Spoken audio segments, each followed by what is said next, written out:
What's up everyone and welcome back to the channel. The Champions League draw was this week, and with it, now every team knows their path to victory.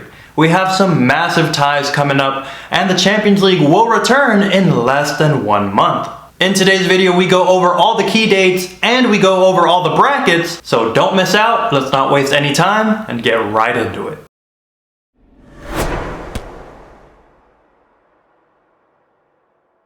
And before we get started everybody, I just want to give a reminder that if you have not watched my Champions League prediction video, I'm going to leave a tag up here as well as a link in the comments description. So be sure to check out that video because in it I predict what teams will make it out of the round of 16, and that way you can see the form that these teams were in prior to the break, and you'll get a more detailed breakdown of why I thought every team was going to make it through. Now, I will go ahead and say I was wrong on a few of them, but we'll go over that in more detail in a future video. But with that, guys, we will move right into the remaining matches to be played in the round of 16. These remaining matches will take place on August the 7th and the 8th, so about 3 weeks away from now, which is crazy, but I am super excited, guys, and I hope you are too. The remaining matches to be played are going to be Juventus taking on Lyon, Manchester City still has to play Real Madrid, Barcelona will play Napoli, and Bayern Munich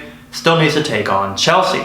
A very important update, might I add, is going to be that these second leg affairs will take place at the home team stadium. The only caveat to this is going to be that fans will not be allowed in the stadiums as of yet.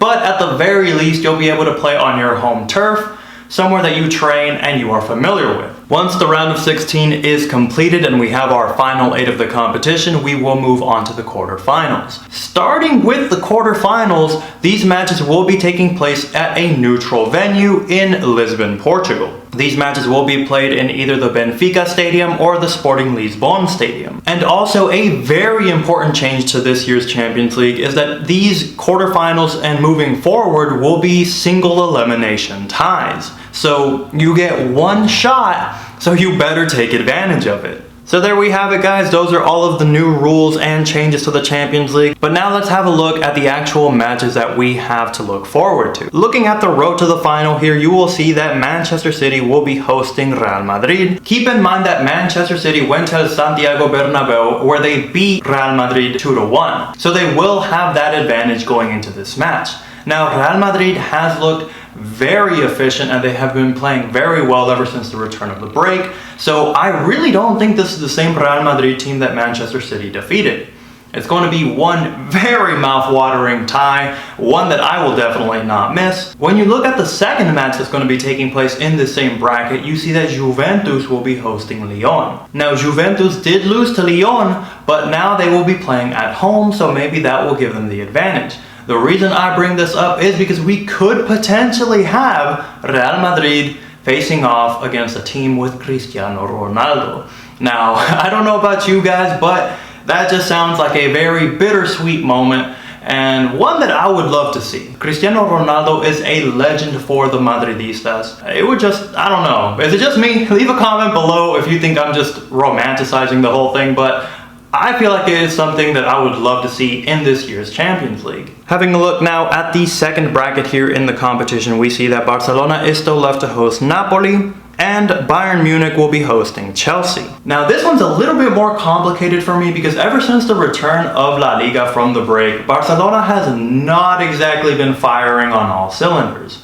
They have looked a little bit slow, the front three have not really clicked together. Luis Suarez, to me, looks like he's got an injury. The way he runs, he moves kind of funny. Quique Setien has not figured out how to use Griezmann effectively, and the Messi dependence is still on display for everybody to see. Barcelona will be playing at home, but the aggregate score right now is 1-1. If Barcelona does not get everything together in time, they will be in for a tough time against this Napoli team, who has been playing very well this year. The other match in this bracket is Bayern Munich that will host Chelsea. Now, for this one, I'm not going to waste a lot of time because Bayern Munich has a 3-goal lead on Chelsea, who was not able to score in the first leg. So I feel like this one's pretty much all said and done, although crazier things have happened in the Champions League. But for me, I think Bayern will be the one to move forward here, which would leave a very mouth-watering affair if Barcelona can defeat Napoli, because then Barcelona would face Bayern Munich in the next round of the competition. Alright guys, so this would wrap up the remaining matches left to be played in the round of 16 for the Champions League. And once you move past the left side of the bracket here and you go onto the right side, you see that these matches are already set up, because the following teams have already made it into the quarterfinals. The teams that are already in the quarterfinals are RB Leipzig, Atletico de Madrid, Atalanta, and PSG. The RB Leipzig and Atletico Madrid for me is a 50-50. I feel like it's going to be a very interesting match, but I do have to give the slight advantage to Atletico de Madrid just because of their form ever since the return of the break and because they beat Liverpool, who were the reigning champions this time around. Also worth mentioning is that RB Leipzig has lost Timo Werner, and they to me look like a completely different team without him. Then the other match that we have in the quarterfinals is Atalanta facing off PSG. Now, many people would argue that PSG got the luck of the draw this time around, because it looks like they have the easiest route to the final.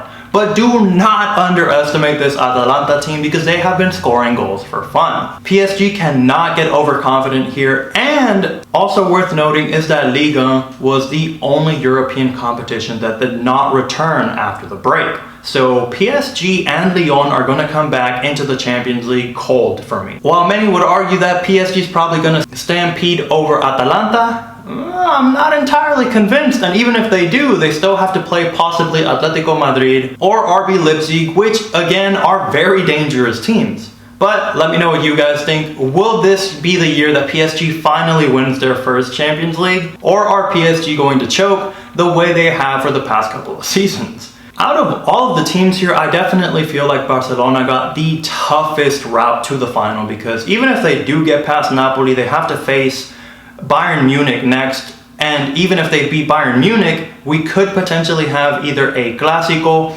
or possibly have Juventus or Manchester City on the other side of the bracket. Very tough opponents, and it's looking very tough for Barcelona, who have been struggling ever since the return of the break. But they do have Lionel Messi on their team, so anything is possible, I suppose. Guys, thank you so much for watching until the end of the video. If you enjoyed the video, be sure to give us a like, as it helps support the channel. If you have not entered our jersey giveaway, you do still have time. We will be wrapping up the giveaway the week of July the 19th when La Liga ends. So if you want a chance to win your favorite team's jersey completely free, be sure to check out the comments description of this video, because I will have the link to the Messi analysis video, which is the video that explains all of the entry requirements for the giveaway. Guys, thank you so much for watching again, and thank you as we get close to 200 subscribers here for the channel. As always, I will catch you in the next one. Peace.